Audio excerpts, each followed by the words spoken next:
tell you Meghan Markle can finish that sentence. It is so unroyal.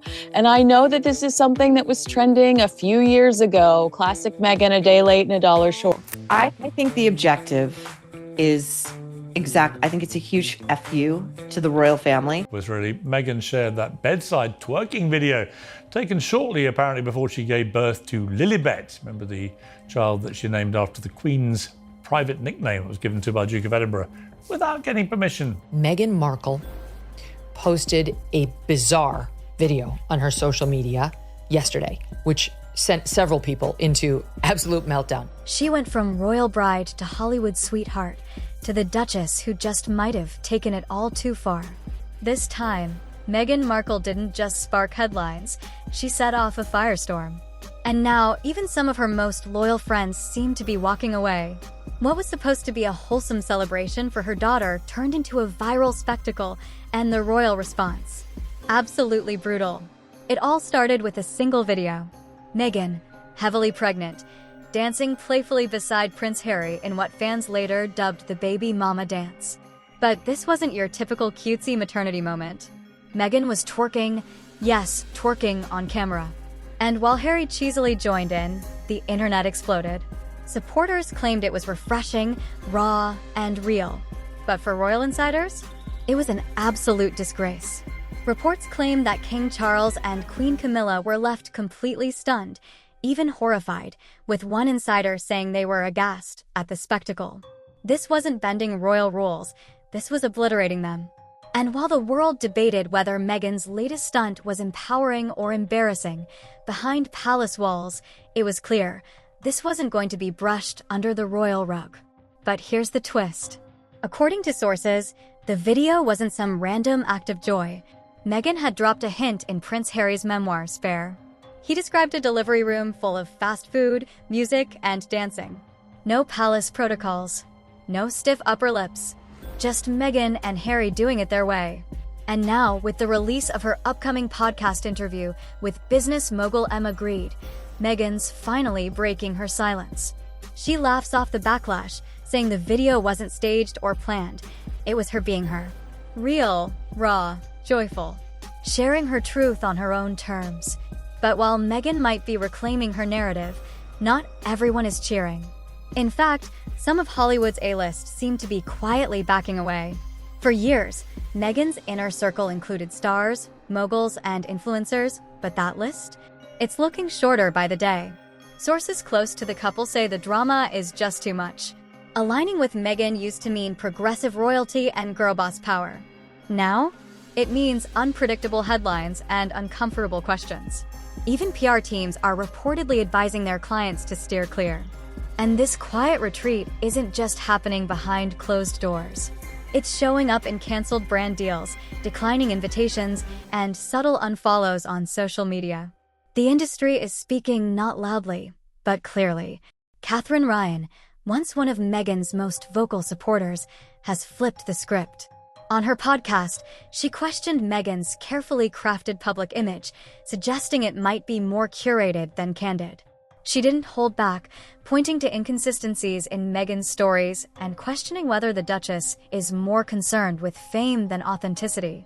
Ryan pointed out how Meghan's personal stories often change, depending on the platform. In one episode of her Netflix show, Meghan said she grew up on TV dinners. But in past interviews, she bragged about farm-fresh, home-cooked meals. It wasn't just a harmless slip, it raised eyebrows. Was this forgetfulness, or something more calculated? And Ryan's not alone in questioning Meghan's authenticity. Even Meghan's half-brother publicly called out the contradictions, saying the stories she sold to the royal family were malarkey. The narrative Meghan wants the world to believe doesn't always line up with what people close to her remember. But Ryan's turn wasn't the only shocker. Enter Piers Morgan, who has been waging a one-man war on Meghan for years. He claims she ghosted him the same night she met Prince Harry. One moment they were sharing drinks, talking about TV. The next? Radio silence. Piers never let it go. He's accused Meghan of being a social climber, someone who cuts people off once they've served their purpose. From TV interviews to tabloid columns, he's made it his mission to expose what he sees as the real Meghan Markle. Morgan claimed Meghan sent him early access to episodes of Suits and seemed genuinely interested in friendship until royalty entered the picture. The betrayal stung, and Piers, with his massive platform, made sure the world knew about it. The word ghosted became part of Meghan's media legacy. And when Meghan and Harry dropped their bombshell Oprah interview, accusing the royal family of racism and mistreatment, Morgan's fury hit a boiling point. He openly called Meghan a liar on national television. The backlash was massive. His rant became the most complained about moment on British TV that year. But he refused to apologize. Morgan claimed the Sussexes wanted the perks of royal life without the responsibility. They asked for privacy, he argued, then aired their grievances in front of millions. The contradiction was too glaring for him and many others to ignore. Even as public opinion swirled, Meghan faced fire from inside her own camp. Gina Nelthorpe, a former friend and business partner, revealed details of their falling out, suggesting Meghan began cutting off longtime allies who questioned her choices. Nelthorpe even recounted a moment during a royal walkabout in Edinburgh where she was reportedly blocked from approaching Meghan. A chilling message: access denied. She believed Meghan no longer wanted people around who reminded her of her pre-royal identity. That wasn't the only instance.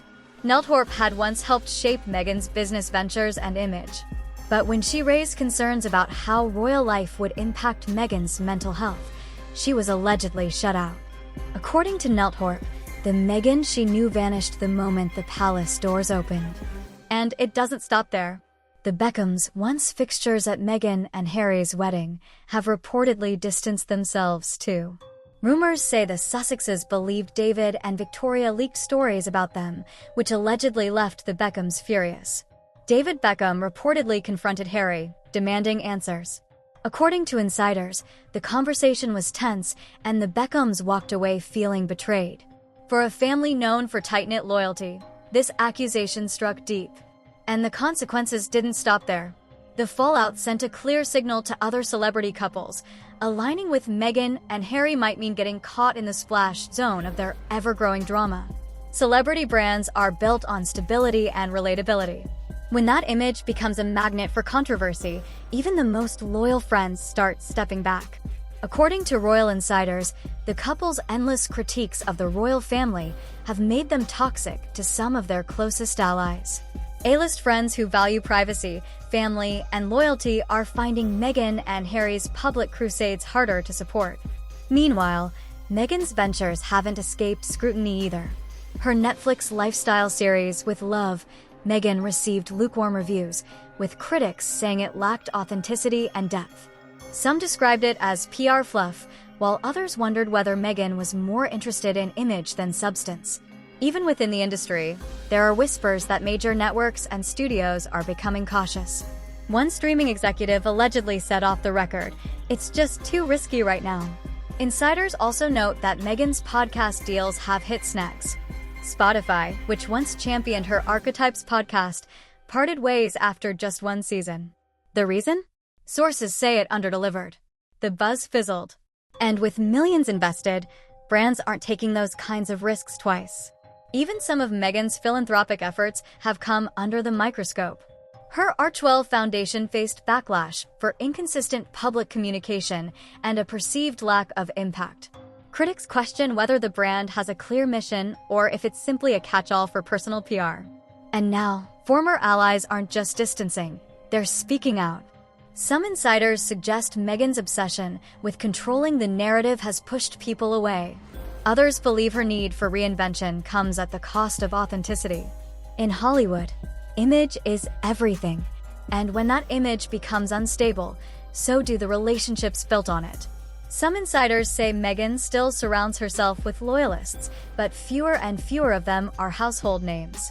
Behind the scenes, whispers suggest that even high-powered agents and producers are getting nervous about being too closely tied to her brand. And so, the glow is fading. Once hailed as the modern face of royalty, Meghan Markle is now battling a shrinking inner circle, a divided fan base, and a royal family that's likely beyond reconciliation. The headlines aren't letting up. The scrutiny isn't slowing down. The question isn't whether Meghan's breaking the mold, it's whether she's burning every bridge behind her. And as more stories surface, one thing is clear. This isn't the end of Meghan's story, but it just might be the start of her reckoning. Because when even your most trusted allies start backing away, you're not just losing influence, you're losing control. And in the world Meghan once ruled, that may be the most dangerous loss of all. Still, Meghan isn't backing down. She's doubling down, pushing forward with brand deals, podcasts, and a rumored memoir of her own. Some say it's an effort to reclaim the narrative. Others believe it's a desperate attempt to stay relevant. And the world? Watching closely, waiting to see if this modern-day royal can weather a storm that she, in many ways, helped create. Because in the court of public opinion, even a duchess isn't untouchable. And for Meghan Markle, the final chapter hasn't been written yet, but the pen is in her hands. Only time will tell if she writes redemption or downfall.